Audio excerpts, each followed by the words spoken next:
إن الحمد لله نحمده ونستعينه ونستغفره ونعوذ بالله من شرور أنفسنا وسيئات أعمالنا من يهده الله فلا مضل له ومن يضلل فلا هادي له وأشهد أن لا إله إلا الله وحده لا شريك له وأشهد أن محمدا عبده ورسوله يا أيها الذين آمنوا اتقوا الله حق تقاته ولا تموتن إلا وأنتم مسلمون يا أيها الناس اتقوا ربكم الذي خلقكم من نفس واحدة وخلق منها زوجها وبث منهما رجالا كثيرا ونساء واتقوا الله الذي تساءلون به والأرحام إن الله كان عليكم رقيبا يا أيها الذين آمنوا اتقوا الله وقولوا قولا سديدا يصلح لكم أعمالكم ويغفر لكم ذنوبكم ومن يطع الله ورسوله فقد فاز فوزا عظيما أما بعد فإن خير الكلام كلام الله وخير الهدي هدي محمد صلى الله عليه وعلى آله وسلم وشر الأمور محدثاتها وكل محدثة بدعة وكل بدعة ضلالة وكل ضلالة في النار أما بعد. Toujours dans la traduction et les quelques commentaires sur le livre Al-Qawl al-Mufid fi Adilat al-Tawhid du Cheikh Muhammad ibn Abd al-Wahhab al-Wasabi hafidhahullah ta'ala. Durant le cours dernier, on avait entamé le chapitre de l'obligation de placer sa confiance en Allah seul, subhanahu wa ta'ala. Et le Cheikh hafidhahullah a cité une panoplie de versets dans ce sens. On avait lu l'explication ou l'exégèse de Cheikh Sa'di, Abdurrahman Sa'di rahimahullah, de nombreux de ces versets, et on s'était arrêté à quel verset exactement? Qui s'en rappelle? Non. C'est bien ça. Ahsant. On s'est arrêté à la parole d'Allah Azza wa Jal wa tawakkal ala al-hayy alladhi la yamut wa sabbih bihamdihi wa kafa bihi bi dhunubi ibadihi khabira. طيب. Et le dernier verset expliqué était celui d'avant, celui de les versets de sourate An-Nahl. قال المؤلف حفظه الله وقال تعالى وتوكل على الحي الذي لا يموت وسبح بحمده وكفى به بذنوب عباده خبيرا.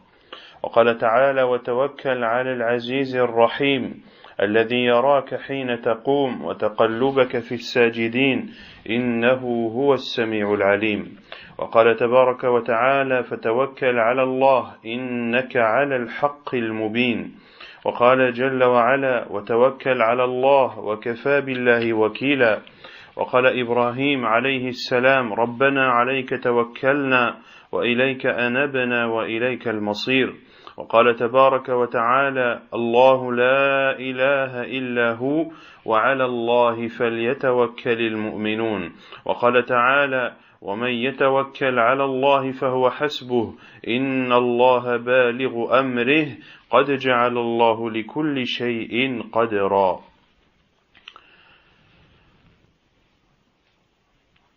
Le verset 58 de Surat Al-Furqan, où Allah subhanahu wa ta'ala dit selon le sens: et place ta confiance au tout vivant qui ne meurt jamais, et par sa louange glorifie-le. Et Allah Azza wa Jalla dit dans les versets 217 à 220 de Surat Ash-Shu'ara, qui est traduit par Surat les poètes: et place ta confiance au Tout-Puissant, le Très Miséricordieux, Alladhi yaraka hina taqum, celui qui te voit lorsque tu te lèves, c'est-à-dire lorsque tu te lèves pour prier la nuit. Wa taqallubaka fi sajidin, et tes gestes parmi ceux qui se prosternent. Innahu huwa as-sami'ul alim, c'est lui, subhanahu wa ta'ala, qui entend tout et qui est connaisseur de toutes choses. Et dans le verset 79 de Surat An-Naml, les fourmis, Allah Azza wa Jalla dit: et place ta confiance en Allah. Ici Allah Azza wa Jalla s'adresse au prophète sallallahu alayhi wa sallam: fatawakkal ala Allah, place ta confiance en Allah, tu es certes dans la vérité manifeste. Cheikh Sa'di, rahimahullah ta'ala, a dit dans l'explication de ce 79e verset de Surat An-Naml, il dit rahimahullah ta'ala: أي اعتمد على ربك في جلب المصالح ودفع المضار وفي تبليغ الرسالة وإقام الدين وجهاد الأعداء إنك على الحق المبين الواضح والذي على الحق يدعو إليه ويقوم بنصرته أحق من غيره بالتوكل فإنه يسعى إلى أمر مجزوم به معلوم صدقه لا شك فيه ولا مرية وأيضا لا شك فيه ولا مرية وأيضا فهو حق في غاية البيان لا خفاء به ولا اشتباه وإذا قمت بما حملت وتوكلت على الله في ذلك فلا يضرك ضلال من ضل وليس عليك هداهم. Il dit rahimahullah ta'ala dans ce 79e verset de Surat An-Naml, il dit, c'est-à-dire accroche-toi à ton Seigneur, reviens à lui dans les bénéfices et dans les bienfaits que tu souhaites et dans le mal que tu veux éviter, et également place ta confiance en Allah dans la transmission de la religion, dans la transmission de ton message, et dans l'application de la religion et dans le combat des ennemis. Innaka ala al-haqqil mubin, tu es certes dans la vérité manifeste, c'est-à-dire qui est claire, et celui qui est dans la vérité appelle à celui-ci et met en œuvre les moyens qui permettent de donner victoire à cette vérité, eh bien cette personne-là est celle qui doit le plus placer sa confiance en Allah, car il est dans une chose, il suit un chemin dont il est persuadé de la véracité et dont il n'a aucun doute. Ainsi, celui qui appelle à Allah Azza wa Jal, celui qui appelle à l'islam, il sait que l'islam est la religion de vérité. Le musulman n'a aucun doute. Et lorsque l'on dit un musulman, un croyant, la croyance c'est de croire en une chose de façon ferme. Lorsque l'on croit en Allah Azza wa Jal, lorsque l'on croit aux piliers de la foi, c'est une certitude pour nous. Nous n'avons aucun doute que Allah Azza wa Jal existe, et nous n'avons aucun doute dans notre croyance aux prophètes, aux anges, aux livres, au jour dernier, au destin, etc., etc. Ainsi, celui qui est dans la vérité, eh bien, c'est lui qui doit le plus placer sa confiance en Allah subhanahu wa ta'ala. D'une part, parce que c'est la vérité, mais également, comme le dit Cheikh Sa'di, وَأَيْضًا فَهُوَ حَقٌّ فِي غَايَةِ الْبَيَانِ, mais c'est une vérité qui, en plus d'être une vérité, est extrêmement claire. Il n'y a pas de zone d'ombre, il n'y a pas de choses cachées, il n'y a pas de choses ambiguës dans cette vérité. Et ainsi, Allah Azza wa Jal dit à son prophète sallallahu alayhi wa sallam que s'il prend la responsabilité de ce qui lui a été confié, eh bien qu'il place sa confiance en Allah subhanahu wa ta'ala, et s'il place sa confiance en Allah Azza wa Jal, eh bien le mal de ceux qui se sont égarés ne le touchera pas. Ne le touchera pas. Ainsi, lorsque tu places ta confiance en Allah Azza wa Jal, c'est-à-dire que tu sais qu'Allah Azza wa Jal est le seul qui peut t'apporter un bien, et c'est lui, subhanahu wa ta'ala, le seul qui peut t'éloigner d'un mal. Ainsi, tu n'as peur de personne. وقال الله جل dans le verset 48 de Surat Al-Ahzab, Allah Azza wa Jal dit: et place ta confiance en Allah, et Allah te suffit comme protecteur. Et il dit subhanahu wa ta'ala, en parlant d'Ibrahim alayhi salam, lorsqu'il a dit: Rabbana alayka tawakkalna, ô notre Seigneur, c'est en toi que nous plaçons notre confiance, et c'est vers toi que nous revenons, c'est-à-dire, c'est vers toi que nous demandons le pardon, et c'est vers toi que nous nous repentons, wa ilayka al-masir, et c'est vers toi que nous retournerons. Et dans Surat At-Taghabun, le verset 13, Allah Azza wa Jalla dit, Allah, point de divinité qui ne mérite d'être adoré que lui. Et c'est envers Allah que les croyants placent leur confiance.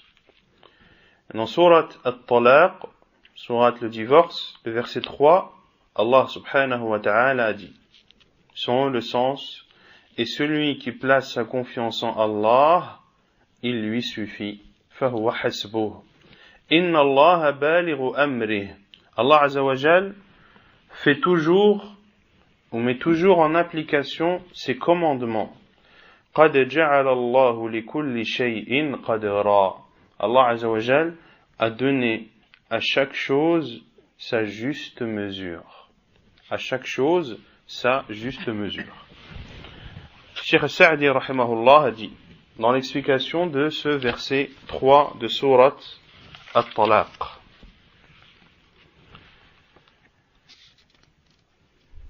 il dit rahimahullah,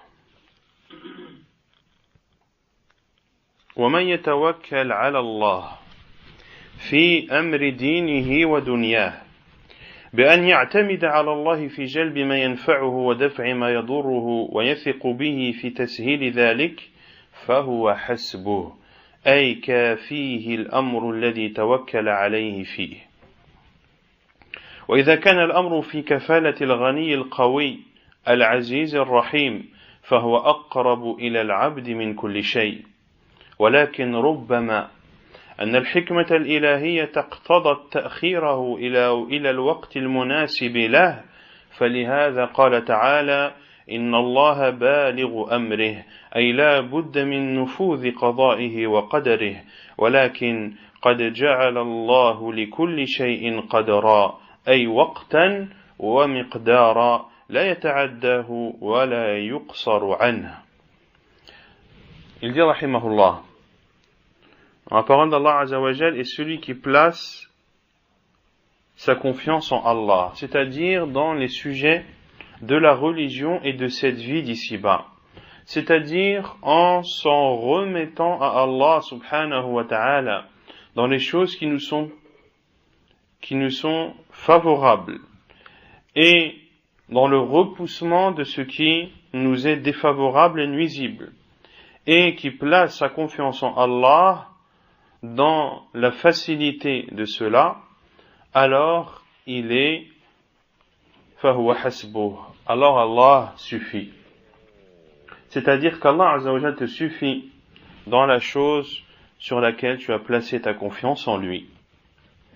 Et une chose, ou un sujet, ou une situation dont Allah Azza wa Jal a pris la responsabilité et qu'il en est le tuteur. Allah Azza wa Jal qui est le riche, le fort, le tout-puissant, le très miséricordieux. Lorsque tu t'en remets à Allah Azza wa Jal et que tu désires un bien ou que tu veux être repoussé d'un mal et que tu places ta confiance en Allah Azza wa Jal, autrement dit, tu sais qu'Allah Azza wa Jal est ton tuteur dans cette chose. Ce n'est pas n'importe quel tuteur, c'est Allah Azza wa Jal, le riche, le fort, le tout-puissant, subhanahu wa ta'ala. Et, comme l'a dit Cheikh Sa'di, mais il est possible que la sagesse divine choisisse de retarder cette chose à plus tard. Lorsque tu veux un bien, lorsque tu veux être épargné d'un mal, tu places ta confiance en Allah Azza wa Jal. Mais ce bien ne te parvient pas encore, ou ce mal, tu n'en es pas encore préservé. Cela tarde à venir. Pour cela qu'Allah Azza wa Jal a dit: Inna Allah balighu amrih. Allah met en application son commandement. C'est-à-dire que le destin et la prédestination d'Allah Azza wa Jal est dans tous les cas mis en application. Et c'est pour cela également qu'Allah Azza wa Jal a dit قَدْ جَعَلَ اللَّهُ لِكُلِّ شَيْءٍ قَدْرًا. Allah a donné à toute chose sa juste mesure. Sa juste mesure à la fois dans le temps et dans la quantité. Tu veux peut-être un bien, mais tu n'auras pas forcément tout ce bien. Tu le veux tout de suite, mais tu ne l'auras pas forcément tout de suite, mais plus tard. Tout ceci en totale concordance avec la sagesse d'Allah subhanahu wa ta'ala. Ainsi, celui qui place sa confiance en Allah Azza wa Jal ne doit pas faiblir, il ne doit pas baisser les bras, il ne doit pas baisser dans sa confiance qu'il place en Allah Azza wa Jal parce que telle ou telle chose n'est pas encore arrivée.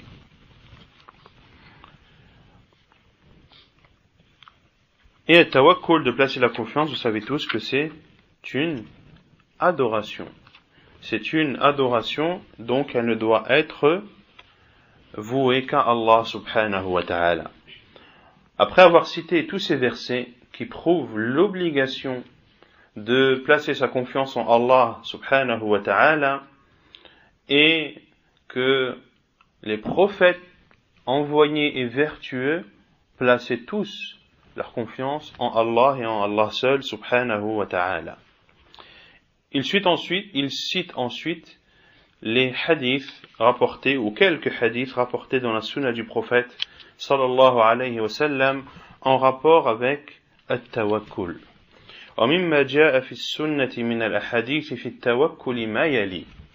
Et ce qui a été rapporté dans la sunna comme hadith concernant le fait de placer sa confiance sont les suivants. أولا عن عمر بن الخطاب رضي الله عنه أنه سمع النبي صلى الله عليه وسلم يقول لو أنكم تتوكلون على الله حق توكله لرزقكم كما يرزق الطير تغدو خماصا وتروح بطانا. حديث حسن أخرجه الترمذي في الزهد وابن ماجه في الزهد أيضا والحاكم صححه علامة الشام الشيخ الألباني رحمه الله في الصحيحة وحسنه علامة اليمن الشيخ الوادعي في الجامع الصحيح. Le premier hadith est le hadith de Omar ibn al-Khattab radiyallahu anhu, qui dit qu'il a entendu le prophète sallallahu alayhi wa sallam dire: si vous placiez votre confiance en Allah comme il se doit, alors il vous aurait accordé votre pourvoyance, comme il accorde sa pourvoyance aux oiseaux ou à l'oiseau qui sort le matin le ventre vide et qui revient en fin de journée le ventre plein. Hadith jugé bon, apporté par At-Tirmidhi, Ibn Majah, l'imam Ahmed dans son Musnad, Al-Hakim dans son Sahih, et c'est un hadith jugé bon, jugé authentique par Cheikh Al-Albani rahimahullah et jugé bon par Cheikh Muqbil Al-Wadi'i rahimahullahu ta'ala. Et on lira par la suite les commentaires de Al-Lajna Da'imah du comité permanent des savants d'Arabie Saoudite concernant ce hadith de Omar ibn Khattab radiyallahu anhu. ثانيا عن عبد الله بن عباس قال النبي صلى الله عليه وسلم عرضت علي الأمم فأجد النبي يمر معه الأمة والنبي يمر ومعه النفر والنبي يمر معه العشرة والنبي يمر معه الخمسة والنبي يمر وحده فنظرت فإذا سواد كثير قلت يا جبريل هؤلاء أمتي قال لا ولكن انظر إلى الأفق فنظرت فإذا سواد كثير قال هؤلاء أمتك وهؤلاء 70,000 قدامهم لا حساب عليهم ولا عذاب قلت ولما كانوا لا يكتؤون ولا يسترقون ولا يتطيرون وعلى ربهم يتوكلون فقام إليه عكاشة بن محصن فقال ادعوا الله أن يجعلني منهم قال اللهم اجعله منهم ثم قام إليه رجل آخر فقال ادعوا الله أن يجعلني منهم قال سبقك بها عكاشة رواه البخاري في الرقاق ومسلم واللفظ للبخاري من حديث على ربهم والشاهد من الحديث وعلى ربهم يتوكلون. Le second hadith cité par Cheikh Al-Wasabi hafidhahullah est le hadith de Abdullah ibn Abbas radiyallahu anhu qui dit que le prophète sallallahu alayhi wa sallam a dit: les communautés m'ont été exposées et j'ai trouvé un prophète qui passait et avec lui une communauté et un autre qui passait et avec lui un nafr, c'est-à-dire ar-rahd, et ar-rahd c'est entre 3 et 9. Et un prophète qui passait avec lui 10 personnes. Et un prophète qui passait avec lui 5. Et un prophète qui passait avec lui Yamur Wahdah, qui passait tout seul, sans personne avec lui. J'ai alors regardé فَنَظَرْتُ فَإِذَا سَوَادٌ عَظِيمٌ. J'ai alors regardé et j'ai vu une immense foule noire. J'ai dit: ô Jibril, est-ce ma communauté? Il a dit non, mais regarde plutôt à l'horizon. فَإِذَا سَوَادٌ كَثِيرٌ. C'est alors que j'ai vu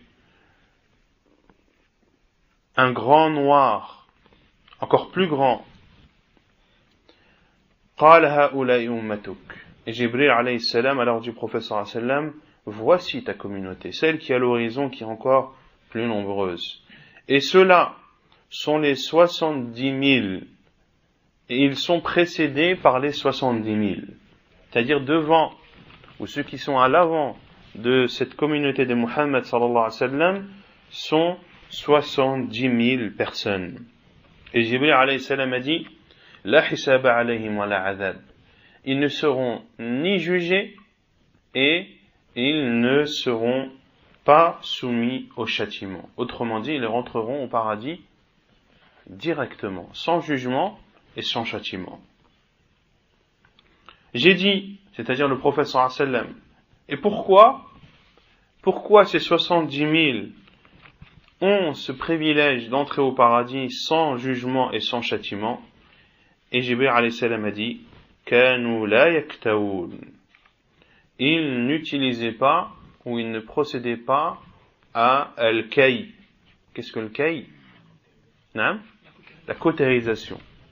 La cautérisation qui est de se soigner par le feu. Quel est le jugement de al-kay? C'est détestable. Ce n'est pas interdit, c'est détestable.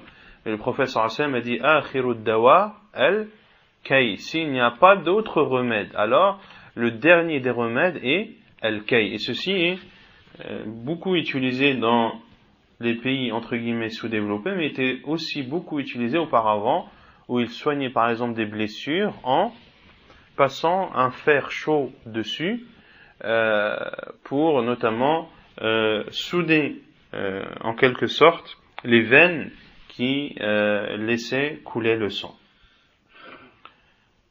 Donc al-kay a des bénéfices. C'est un moyen de guérison. Mais parce qu'il utilise le feu ou des choses brûlantes, il est déconseillé et ce doit être le dernier des recours, et le mieux est de ne pas l'utiliser. Et la preuve est que ce qui caractérise, ou une des caractéristiques de ces 70 000 personnes, est qu'ils n'avaient pas recours au kay, à la cautérisation. Wala yastarqun. Ils ne demandaient pas à ce qu'on leur fasse des ruqya. Istarqa, istarqa, c'est-à-dire tu demandes qu'on te fasse la ruqya. Et il y a une autre version où le terme wala yarqun qui est shadha, une autre version où il y a le terme qui ne font pas la ruqya et qui ne demandent pas à ce que on leur fasse.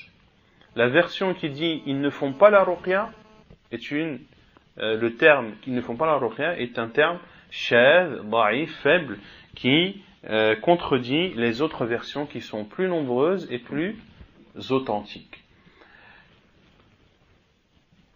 De demander la ruqya de celui qui est malade, parce que beaucoup pensent que la ruqya c'est uniquement pour ceux qui sont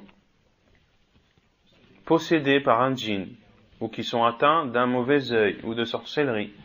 Et c'est que dans ce cas uniquement qu'on fait la ruqya. Non, la ruqya tu l'as fait dans les cas où, beaucoup plus vaste que cela, lorsque tu es malade, lorsque tu es atteint d'une maladie, etc., et bien tu fais la ruqya.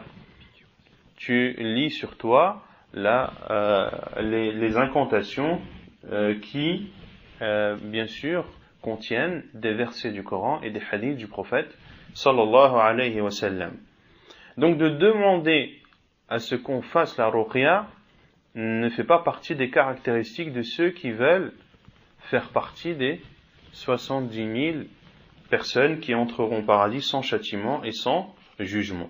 Est-ce qu'il est interdit de demander à ce qu'on fasse la ruqya? Non.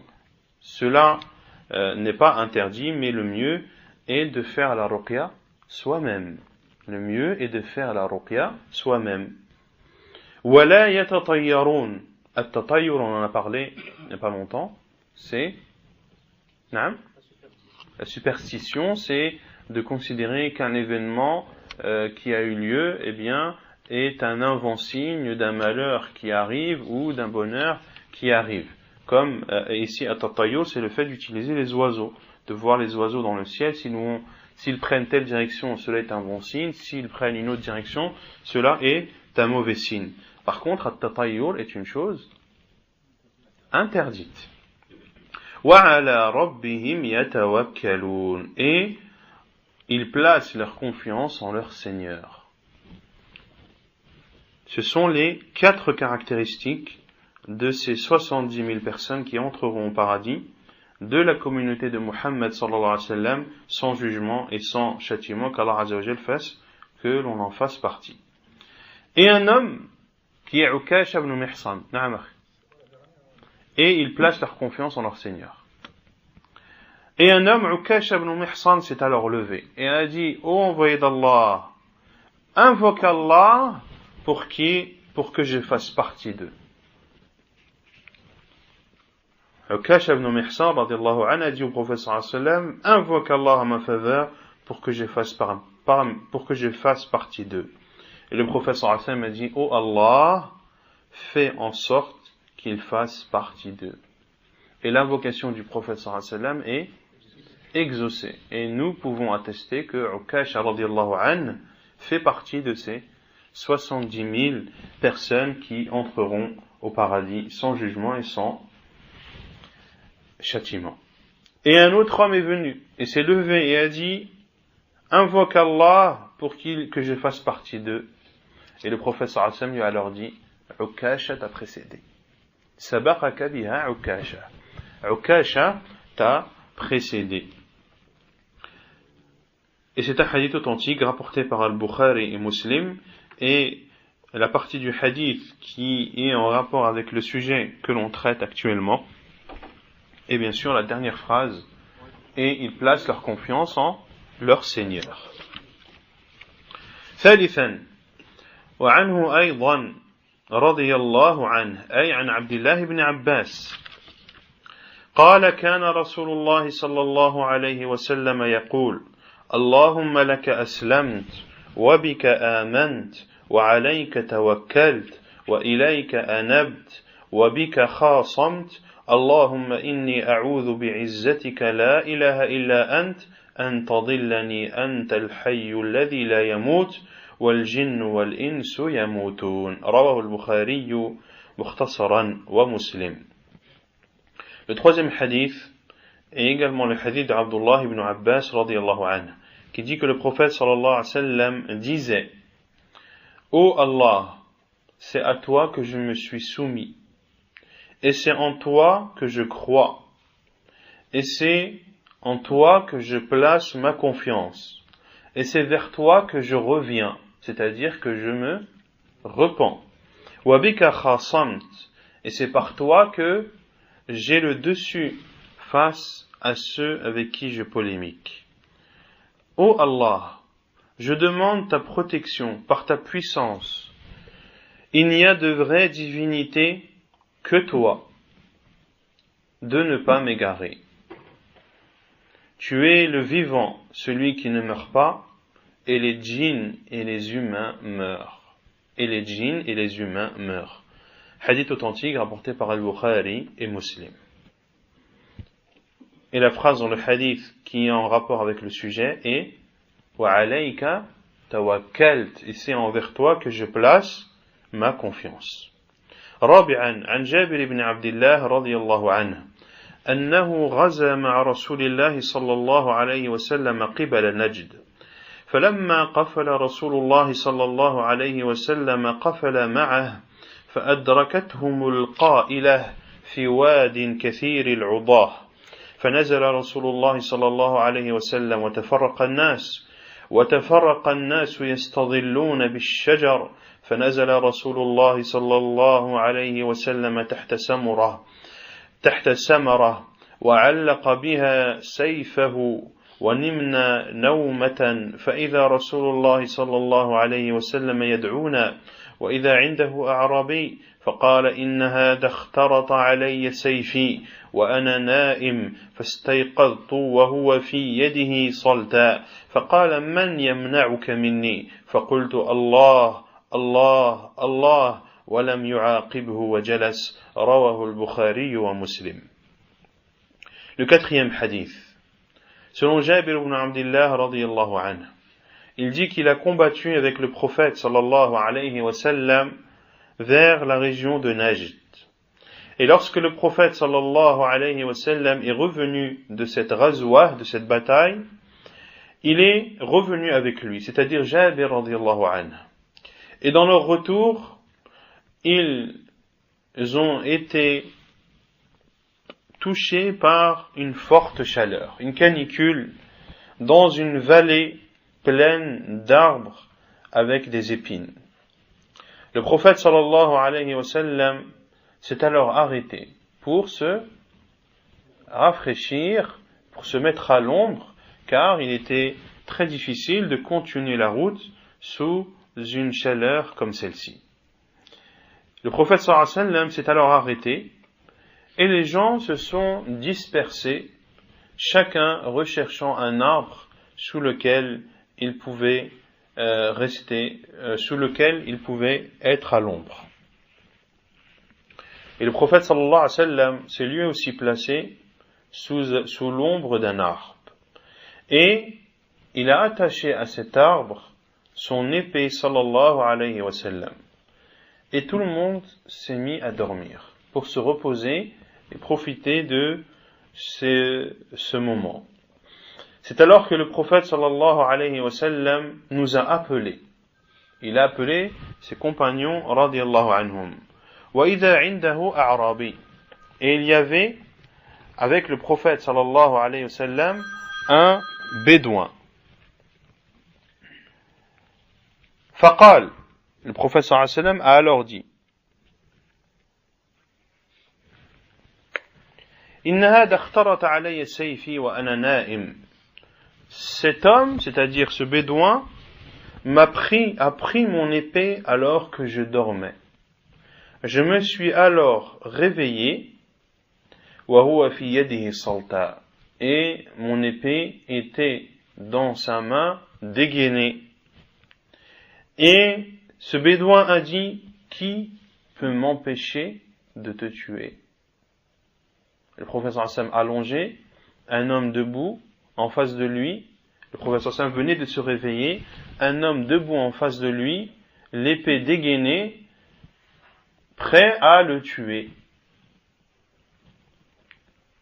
Et cet homme a dit au prophète sallallahu alayhi wa sallam, voilà, dans cette situation, qui peut m'empêcher de te tuer? tous les compagnons dorment, d'accord, donc là, le prophète sallallahu alayhi wa sallam a dit فَقُلْتُ Allah thalathan. J'ai alors dit Allah 3 fois. Allah, Allah, Allah. Regardez comment le prophète sallallahu alayhi wa sallam place sa confiance en Allah azza wa jal pour le préserver d'un mal qui est le fait d'être victime d'une attaque imminente d'une personne qui est en face de lui, et le prophète sallallahu alayhi wa sallam ne peut compter sur l'aide d'aucun de ses compagnons car tous dorment, mais uniquement de l'aide d'Allah subhanahu wa ta'ala. Et dans une autre version qui explique plus ce hadith, l'épée est tombée de la main de cet homme, de ce bédouin. Et le prophète sallallahu alayhi wa sallam l'a saisie. Et c'est l'inverse qui a eu lieu, à savoir que c'est cet homme qui s'est retrouvé allongé et le prophète sallallahu alayhi wa sallam l'épée dégainée au-dessus de lui. Et là, le prophète sallallahu alayhi wa sallam lui a dit Man yamna'uka minni? Qui peut te préserver de moi? Et le prophète sallallahu alayhi wa sallam, et c'est là où il y a la fin de ce hadith, walam yu'aqibhu wa jalas. Et le prophète sallallahu alayhi wa sallam ne l'a pas réprimandé. N'a pas réprimandé cet homme, alors que le prophète sallallahu alayhi wa sallam pouvait le faire. Il aurait pu dire à ses compagnons, celui-ci voulait me tuer, occupez-vous de lui, ou tuez le prophète sallallahu alayhi wa sallam aurait pu dire une sentence vis-à-vis de cet homme. Mais le prophète sallallahu alayhi wa sallam est doux et miséricordieux envers les croyants et les musulmans. Et le prophète sallallahu alayhi wa sallam n'a pas réprimandé cet homme, wa jalas, et il s'est assis, sallallahu alayhi wa ala alihi wa sallam.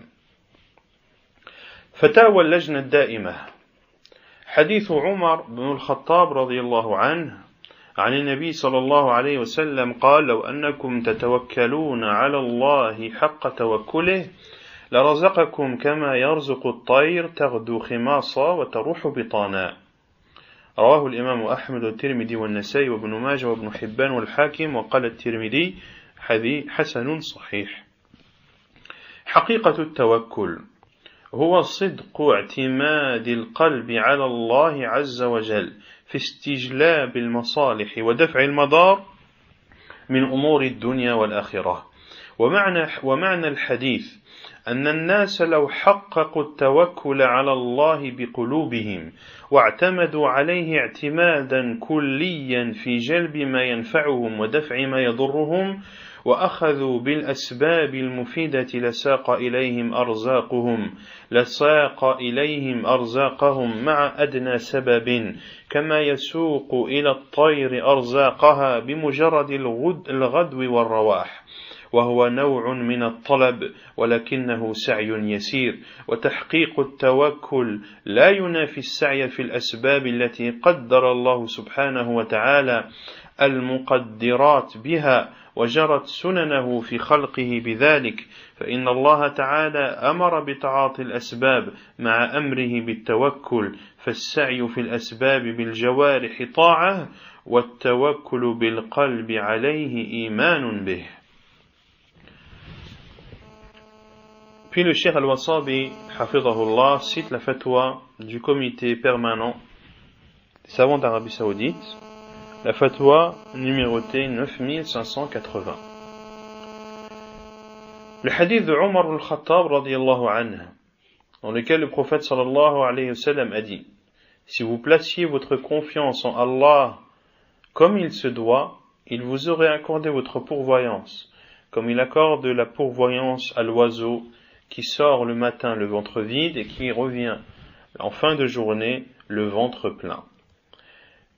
Quelle est la réalité de placer sa confiance en Allah?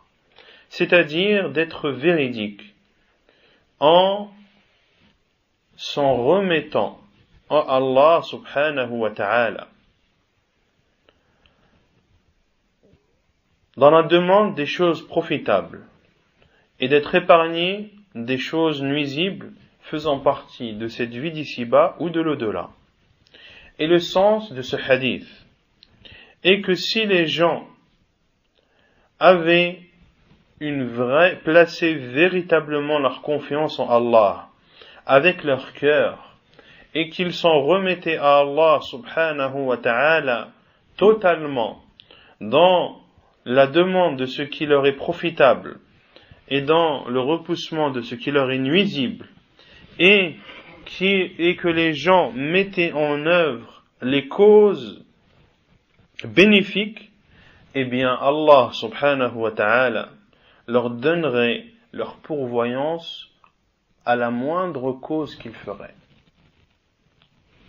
À la moindre cause qu'ils feraient, comme il donne à l'oiseau sa pourvoyance dans le simple fait de sortir le matin et de revenir en fin de journée. Et ceci est une demande. Celui qui sort le matin et qui revient en fin de journée, est-ce qu'il a demandé son rizq ou pas? Oui. Mais si l'oiseau ne fait que sortir et revenir, c'est une façon de demander le rizq, mais c'est une façon qui est simple. Sortir et revenir. C'est une chose qui est simple, aisée, qui ne demande, il n'y a pas de difficulté particulière. Il y en a qui sortent le matin, mais qui travaillent très dur et reviennent le soir épuisés et évincés. Quant à l'oiseau, il sort le matin, il revient le soir, il n'a fait dans la journée que voler, passer de tel endroit à tel endroit. Puis, Al-Lajna Da'ima dit, et le fait de placer sa confiance en Allah Azza wa Jal ne renie pas le fait de mettre en œuvre les causes, qu'Allah subhanahu wa ta'ala a créé et qu'il a prédestiné subhanahu wa ta'ala. Car Allah subhanahu wa ta'ala a ordonné de faire les causes tout en plaçant sa confiance en lui. فَالسَّعْيُ فِي الْأَسْبَابِ بِالْجَوَارِحِ طَاعَةٌ.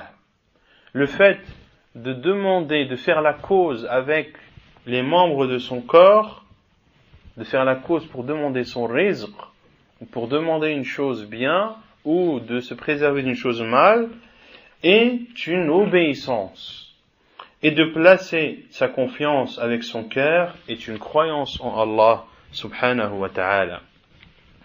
قال تعالى واتقوا الله وعلى الله فليتوكل المؤمنون فجعل التوكل مع التقوى التي هي القيام بالأسباب المأمور بها والتوكل بدون القيام بالأسباب المأمور بها عجز محض وإن كان مشوبا بنوع من التوكل فلا ينبغي للعبد أن يجعل توكله عجزا ولا عجزه توكلا بل يجعل توكله من جملة الأسباب التي لا يتم المقصود إلا بها كلها وبالله التوفيق وصلى الله على نبينا محمد وعلى آله وصحبه وسلم انتهت فتوى اللجنة الدائمة.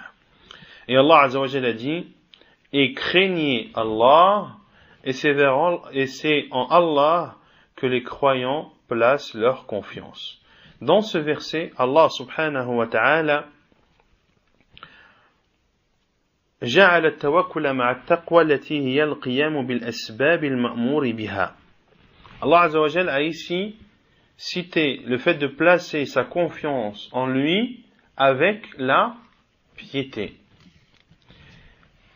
Et la piété, c'est le fait de mettre en œuvre les causes qu'Allah subhanahu wa ta'ala a ordonnées. Et la piété, vous savez tous que parmi ces définitions, c'est le fait de mettre en pratique les ordres et de délaisser les interdits. Donc ainsi, toi, musulman, tu espères entrer au paradis. Et tu places ta confiance en Allah Azza wa Jal dans cela. Est-ce que cela veut dire que tu ne fais pas de causes? La réponse est non. Tu dois faire des causes. Et parmi les meilleures causes qui te permettent d'entrer au paradis, c'est at-taqwa. C'est la crainte d'Allah Azza wa Jal, la piété, qui est de faire les ordres et les obligations et de s'abstenir des interdits. Et Lajna Da'ima dit également, Et le fait de placer sa confiance sans mettre en œuvre les causes qui sont ordonnées est une faiblesse pure. C'est une faiblesse pure. Celui qui pense qu'il faut uniquement qu'il place sa confiance en Allah subhanahu wa ta'ala, sans faire de cause, eh bien, ceci fait que sa confiance en Allah azza wa jal est faible et qu'elle constitue un grand manquement. Et certains même utilisent le hadith de l'oiseau. Allah azza wa jal, il donne le rizq aux oiseaux. Pourquoi il ne le donnerait pas à moi? Oui, mais le professeur Hassim a dit que l'oiseau, qu'est-ce qu'il fait le matin? Il sort et il revient en fin de journée. Donc, il fait un sabab.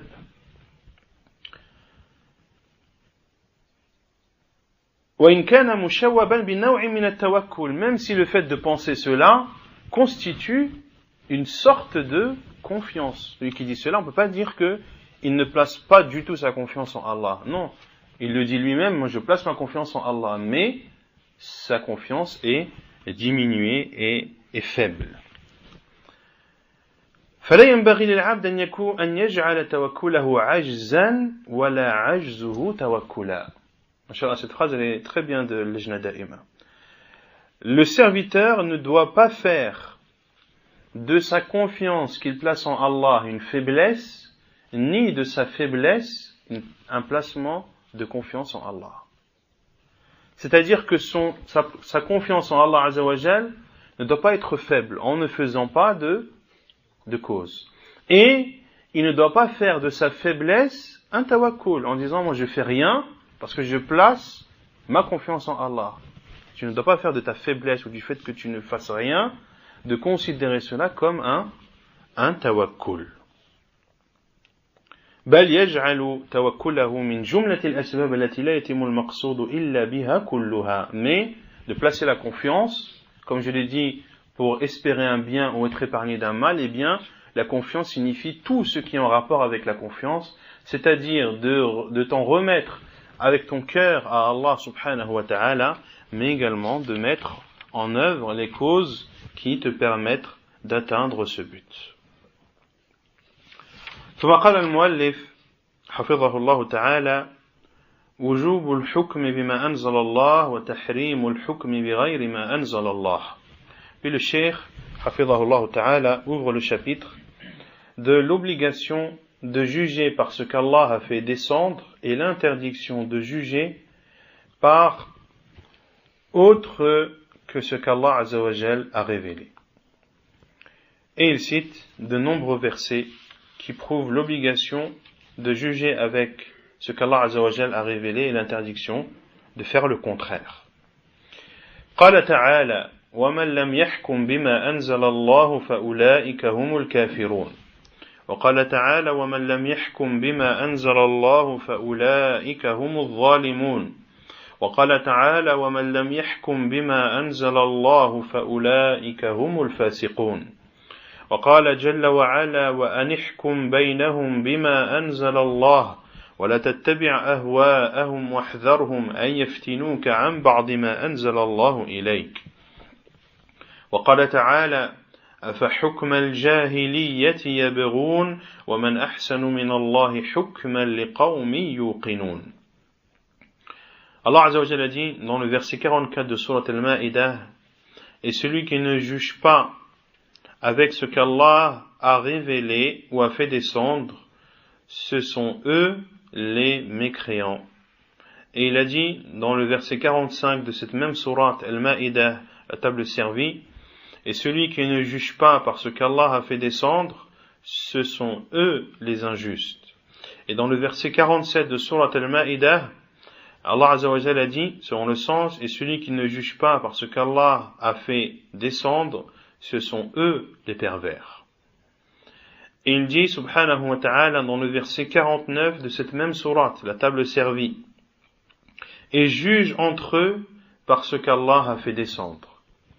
وَلَا تَتَّبِعْ أَهْوَاءَهُمْ, et ne suis pas leur passion. وَاحْذَرْهُمْ أَن يَفْتِنُوكَ عَنْ بَعْضِ مَا أَنزَلَ اللَّهُ إِلَيْكَ, et prends garde à eux pour ne pas qu'ils te détournent ou qu'ils t'éloignent d'une partie de ce qu'Allah a fait descendre sur toi. Ici, Allah Azza wa Jal parle à son prophète sallallahu alayhi wa sallam. Et il dit, subhanahu wa ta'ala, dans Surat Al-Ma'ida, le verset 50. Afa hukm al-jahiliyyati yabghun? Est-ce le jugement de la période anté-islamique qu'ils veulent? Wa man ahsanu min Allahi hukman liqawmin yuqinun. Et quel jugement est meilleur que celui d'Allah pour un peuple qui a la foi ferme.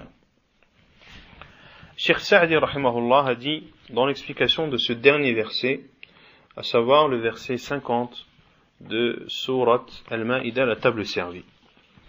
Il dit rahimahullah ta'ala: أفحكم الجاهلية يبغون أي أفيطلبون بتوليهم وإعراضهم عنك حكم الجاهلية وهو كل حكم خالف ما أنزل الله على رسوله فلا ثم إلا حكم الله ورسوله أو حكم الجاهلية فمن أعرض عن الأول ابتلي بالثاني المبني على الجهل والظلم والغي ولهذا أضافه الله للجاهلية وأما حكم الله تعالى فمبني على العلم والعدل والقسط والنور والهدى ومن أحسن من الله حكما لقوم يوقنون فالموقن هو الذي يعرف الفرق بين الحكمين ويميز بإيقانه ما في حكم الله من الحسن والبهاء وأنه يتعين عقلا وشرعا اتباعه واليقين هو العلم التام الموجب للعمل.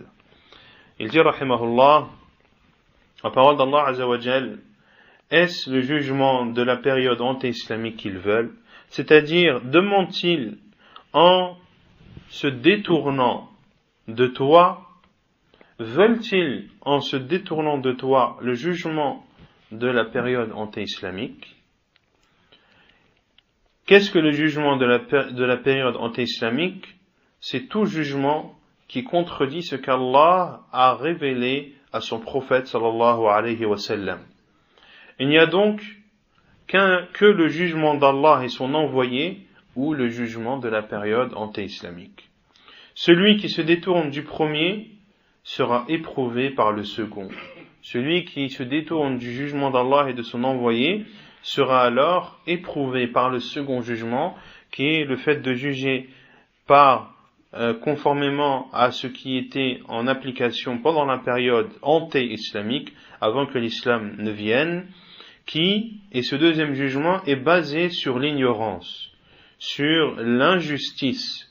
Pour cela qu'Allah subhanahu wa ta'ala l'a associé à la période anté-islamique, car la période anté-islamique était une période noire, était une période sombre dans laquelle les gens vivaient presque comme des animaux, wal'iyadu billah, où les hommes, surtout les Arabes, enterraient leurs filles vivantes, wal'iyadu billah, où un homme, comme on l'a vu à plusieurs reprises, pouvait divorcer de sa femme autant qu'il le voulait. La femme n'avait, comme on l'a vu aussi à plusieurs reprises, n'avait aucune part d'héritage. Elle était même considérée elle-même comme un héritage. Ce n'était plus une héritière, mais c'était un héritage, wal'iyadu billah, et beaucoup d'autres jugements qui étaient pleins d'ignorance et pleins d'injustice. Quant au jugement d'Allah subhanahu wa ta'ala, il est basé sur la science, il est basé sur la justice, il est basé sur l'équité, sur la lumière et la guidée. Et quel jugement est meilleur que celui d'Allah pour les peuples qui ont une foi ferme? C'est-à-dire que celui qui a la certitude, celui qui a une foi ferme, et celui qui connaît la différence entre ces deux jugements, et qui différencie et distingue avec certitude, avec conviction, ce qu'il y a dans le jugement d'Allah, comme beauté et clarté, et que c'est le jugement d'Allah subhanahu wa ta'ala qui, de par la raison et par la religion, est celui qui doit être appliqué et suivi. Et la certitude, c'est la science complète qui implique d'œuvrer. Lorsqu'on dit qu'une personne, elle est mutayaqqin, elle a la science complète, elle a la certitude, eh bien celui qui est certain d'une chose doit mettre en pratique celle-ci. Si tu sais que le jugement d'Allah Azza wa Jalla avec certitude est celui qui doit être est le meilleur et le plus complet, le plus juste, eh bien tu dois le mettre en pratique. وقال يوسف عليه السلام الشيخ الوصابي حفظه الله dit وقال يوسف عليه السلام إن الحكم إلا لله أمر ألا تعبدوا إلا إياه ذلك الدين القيم ولكن أكثر الناس لا يعلمون وقال يعقوب عليه السلام إن الحكم إلا لله عليه توكلت وعليه فليتوكل المتوكلون. Et Yusuf alayhi salam, comme nous en informe Allah Azza wa Jal, a dit, dans Surat Yusuf verset 40, le jugement n'est qu'à Allah. Il a ordonné de n'adorer que lui. Voilà la religion droite, mais la plupart des gens ne savent pas. Et Yaqub alayhi salam a dit, comme Allah Azza wa Jal nous en informe, dans Surat Yusuf également, le verset 67, le jugement n'appartient qu'à Allah. C'est envers lui que je place ma confiance, et c'est envers lui que placent leur confiance ceux qui placent leur confiance. وقال تعالى ما له من دونه من ولي ولا يشرك في حكمه أحدا وقال تعالى والله يحكم لا معقب لحكمه وهو سريع الحساب وقال سبحانه وتعالى ألا له الحكم وهو أسرع الحاسبين. Et Allah Azza wa Jalla dit dans le verset 26 de Surat Al-Kahf, ils n'ont d'allié en dehors de lui personne et il n'associe dans son jugement personne. Et il dit subhanahu wa ta'ala dans le verset 41 de Surat Ar-Ra'd, selon le sens, Allah juge, nul ne peut s'interposer ou s'opposer à son jugement. Wa huwa sari'ul hisab. Et Allah est rapide en jugement. Et il dit aussi subhanahu wa ta'ala dans Surat Al-An'am, les bestiaux, le verset 62, à lui le jugement, et c'est le plus rapide des juges subhanahu wa ta'ala. وقال عز شأنه إن الحكم إلا لله يقص الحق وهو خير الفاصلين وقال تبارك وتعالى أفغير الله أبتغي حكما وهو الذي أنزل إليكم الكتاب مفصلا وقال تعالى أم لهم شركاء شرعوا لهم من الدين ما لم يأذن به الله ولولا كلمة الفصل لقضي بينهم وإن الظالمين لهم عذاب أليم وقال تعالى وما اختلفتم فيه من شيء فحكمه إلى الله ذلكم الله ربي عليه توكلت وإليه أنيب. Et Allah Azza wa Jalla dit dans le verset 57 de Surat Al-An'am, les bestiaux, le jugement n'appartient qu'à Allah, c'est lui qui tranche en toute vérité, et c'est le meilleur des juges. Et il dit aussi subhanahu wa ta'ala dans le verset 114 de cette même Surat Al-An'am, أَفَغَيْرَ اللَّهِ أَبْتَغِي حَكَمًا. Est-ce un autre juge qu'Allah que je vais prendre, alors que c'est lui qui a fait descendre le livre de façon bien détaillée. Et il a dit subhanahu wa ta'ala dans Surat Shura, le verset 21, ont-ils des associés qui leur ont légiféré de la religion ce qu'Allah n'a pas autorisé, si ce n'était la parole qui tranche. Et ici les savants ont dit al-ajalul musamma, qu'Allah Azza wa Jalla a donné à chaque chose un terme bien déterminé. Si ce n'était ce terme bien déterminé, il aurait jugé entre eux. Et les injustes auront un châtiment douloureux. Si ce n'était un terme bien déterminé, c'est-à-dire qu'Allah Azza wa Jal a donné à chacun un terme bien précis, notamment une durée de vie. Donc, l'offenseur, l'injuste, est-ce qu'il a une durée de vie? Oui. Pendant toute cette durée de vie, il sera injuste. Si ce n'était cette durée de vie qu'Allah Azza wa Jal a accordée à chacun, il aurait sur le champ séparé entre les injustes et les justes. Et il aurait sur le champ, subhanahu wa ta'ala, fait en sorte que la vérité soit séparée du faux. Wa qala ta'ala, et Allah Azza wa Jalla a dit, et lorsque vous vous divergez sur une chose, son jugement revient à Allah. Ainsi, Allah est votre Seigneur, et c'est envers lui que je place ma confiance, et c'est vers lui que je me repens.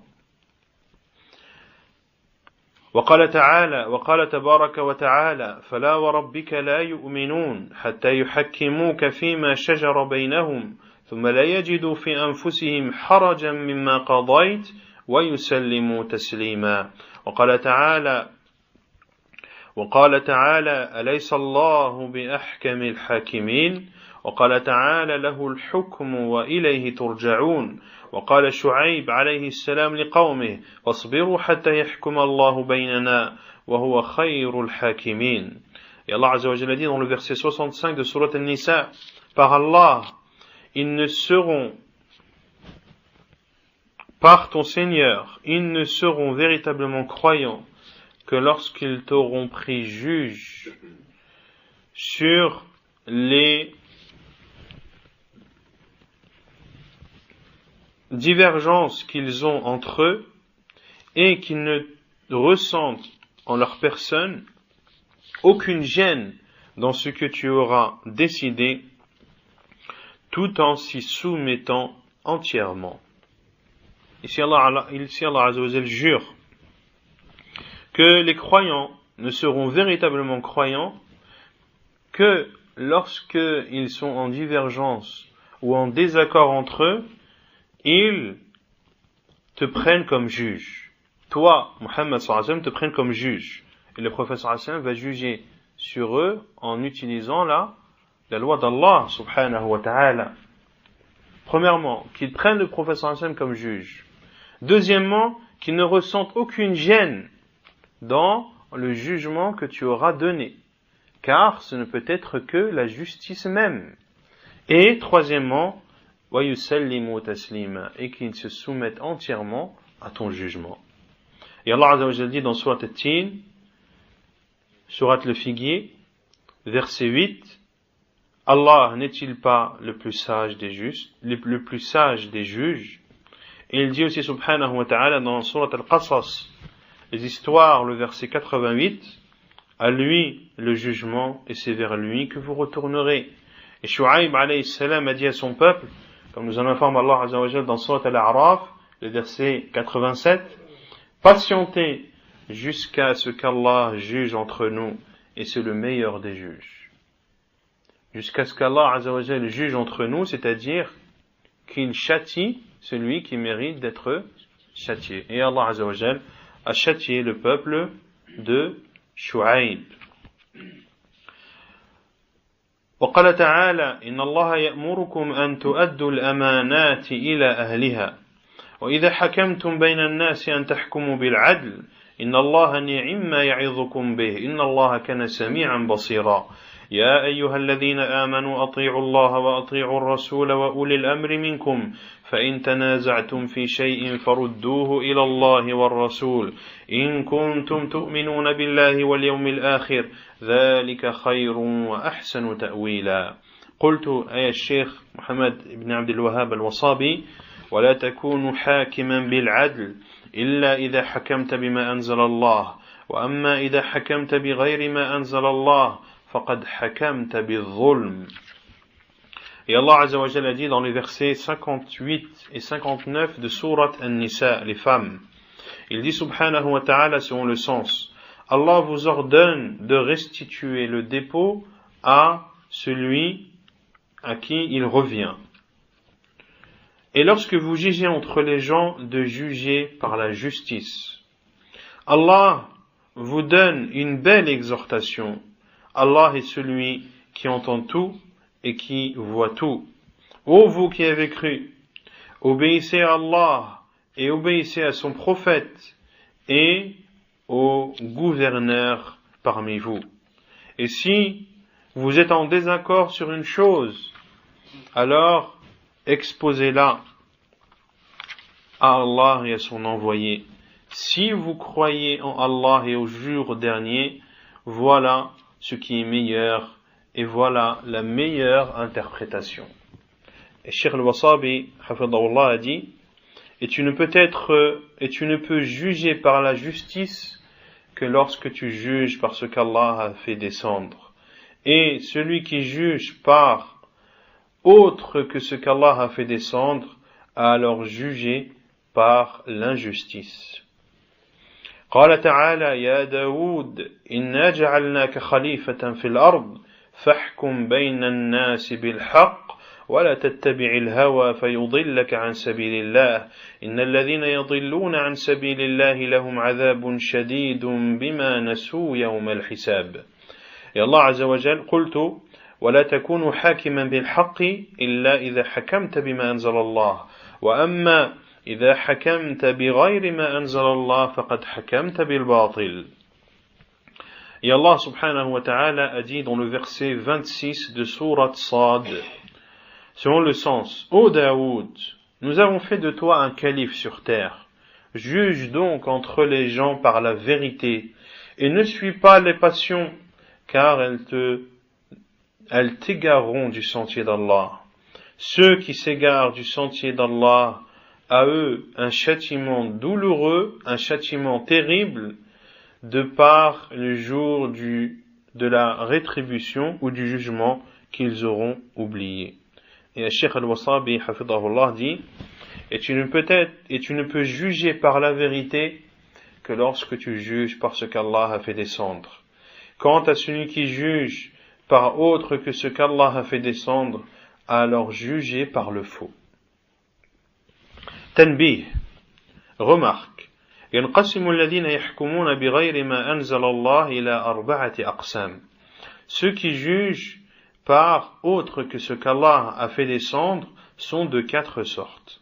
الأول أن يقول إن الحكم بالشرع أفضل ولكن لا مانع من تحكيم غير الشرع فهذا كفر مخرج من الملة. Premièrement, la première sorte, de dire que le jugement d'Allah est, vous verrez par la suite, on peut le dire tout de suite, que c'est la parole de Cheikh Ibn Baz, rahimahullah ta'ala. La remarque est une remarque que Cheikh al-Wasabi rapporte du Cheikh Abdul Aziz ibn Abdillah ibn Baz, rahimahullah ta'ala, comme cela est présent dans ses fatawa. La première sorte est de dire que de juger par la loi d'Allah est meilleur, mais que rien n'interdit de juger par autre que cette loi. Ceci est de la mécréance qui fait sortir de la religion.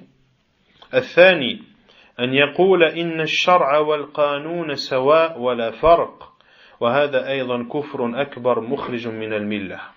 La deuxième sorte est de dire que la loi d'Allah et les autres lois sont pareilles, sont égales et il n'y a pas de différence. Ceci également est de la grande mécréance qui fait sortir de l'islam. الثالث أن يقول إن القانون أفضل وأولى من الشرع وهذا أيضا مخرج من الملة وهو أقبح الثلاثة. La troisième partie est de dire que les autres lois sont meilleures que la loi d'Allah. Et ceci également fait sortir de l'islam, et c'est des 3 paroles citées la pire. Car le premier a dit que la loi d'Allah est meilleure, mais qu'il n'y a aucun inconvénient à juger par autre que la loi d'Allah. Le second a dit que les deux sont équivalentes. Et le troisième a dit, pire, que les lois autres que celles d'Allah sont meilleures que celles d'Allah. Comment des lois instaurées et légiférées par des êtres humains qui sont aussi faibles les uns les autres peut-elle être meilleure qu'une loi qu'Allah Azza wa Jalla, le Seigneur des mondes, a légiférée? Comment une personne qui a de la raison peut en arriver à dire des choses comme celle-ci? Et vous voyez très bien qu'à notre époque, les gouvernements changent comme ils changent de chemise. Lorsqu'un gouvernement légifère une loi, celui qui vient après voit en fait que celle-là ne correspond pas, donc il la change ou l'abolit. Et les lois, elles changent quasiment du jour au lendemain. Or, la loi d'Allah Azza wa Jal, le livre d'Allah et la sunna du prophète sallallahu alayhi wa sallam ne changent pas et ne changeront pas jusqu'au jour dernier. Et les musulmans, depuis l'époque du prophète sallallahu alayhi wa sallam jusqu'à la fin des temps, lorsqu'ils appliquent la loi d'Allah Azza wa Jal, eh bien, ils connaîtront la félicité, ils connaîtront le bonheur, ils connaîtront l'équité, et ceci jusqu'à la fin des temps. Pour cela que le Coran, la loi d'Allah Azza wa Jal, est valable en tout temps, en tout lieu et en toute époque.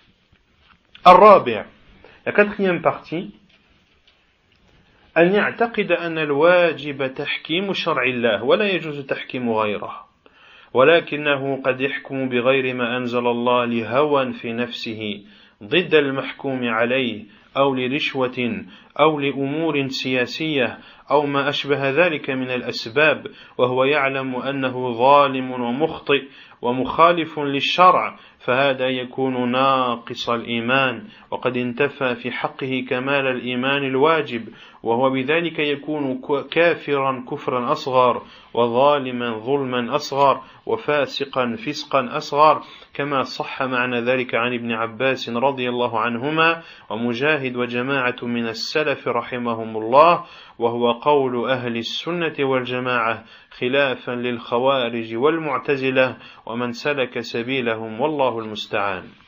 La quatrième partie, la quatrième sorte, est de croire que ce qui est obligatoire est de juger par la loi d'Allah et qu'il est interdit de juger par une autre loi. Mais cette même personne peut juger par autre que ce qu'Allah a fait descendre en suivant ses passions, notamment contre son peuple, ou à cause d'un pot de vin qu'il recevrait, ou pour des causes politiques, ou autre cause, tout en sachant qu'il est injuste et qu'il commet une erreur et qu'il contredit la religion. Celui-ci, à la fois diminué, fortement diminué, et ainsi, en faisant cela ou en agissant de la sorte, il est considéré comme un mécréant d'une petite mécréance, un offenseur, un injuste d'une petite injustice, un pervers d'une petite perversité. Et ici, quand on dit petite perversité, petite injustice et petite mécréance, ça ne veut pas dire que c'est une chose simple et aisée. Ça veut dire que ce n'est pas la grande mécréance qui fait sortir de l'islam. Cela veut dire que on ne peut pas comparer cette quatrième catégorie aux trois premières.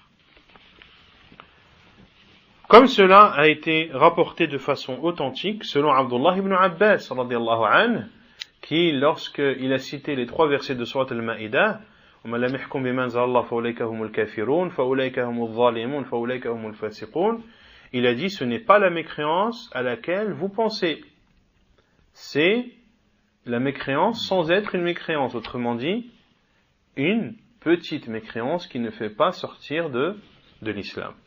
Et cela a été rapporté également par Mujahid et par un groupe des salaf, rahimahumullah, et c'est la parole des gens de la sunnah. وهو قول أهل السنة والجماعة, contrairement à la parole des Khawarij et des Mu'tazilah et de tous ceux qui ont suivi leur chemin. Et Allah Azza wa Jal est le seul à qui nous demandons l'aide. ونكتفي بهذا القدر سبحانك اللهم وبحمدك أشهد أن لا إله إلا أنت أستغفرك وأتوب إليك.